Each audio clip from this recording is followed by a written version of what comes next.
হচ্ছে যে এই ডেমোক্রেটিক প্যারেন্টের একটা তো বৈশিষ্ট্য সেট লিমিট, যেটা এটা এখনো আমি যায়নি। আমি শিশুকে হ্যাঁ তো বলছি, ও প্রশ্ন করছে, আমি উত্তর দিচ্ছি ধৈর্য ধরে, কিন্তু ওকে তো নাও নিশ্চয়ই কোনো না কোনো সময় হ্যাঁ, বলতে সেটা আমি হবে। বলছি, সেটা আমি সেটা বলছি। কখন বলবো? সেটাই তো, সেটার দিকে যাচ্ছি। এখন তুমি এই যে রেসপন্সিভনেস যেগুলি আছে, কিন্তু আমরা বুঝবো যে কোন বিষয়টাতে সে প্রশ্রয় পেয়ে যাচ্ছে, সে বিষয়টা সেখানে আমরা স্টেবল থাকবো, সেখানে আমাদের সেট লিমিট স্টেবল থাকবে।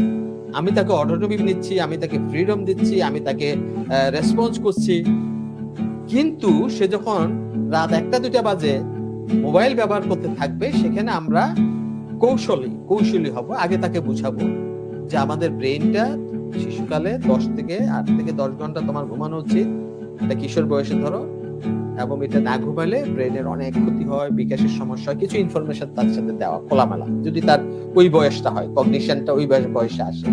হ্যাঁ, তো এখন এইটা আমাদের নিয়ম যে আমরা এতটার মধ্যে ঘুমাবো, এখানে আমরা স্ট্রং থাকবো, তোমার ফ্রিডম আছে, কিন্তু এই লিমিট তুমি ক্রস করতে পারবা না, এবং সেটা আমাকে বুঝিয়ে বলতে হবে।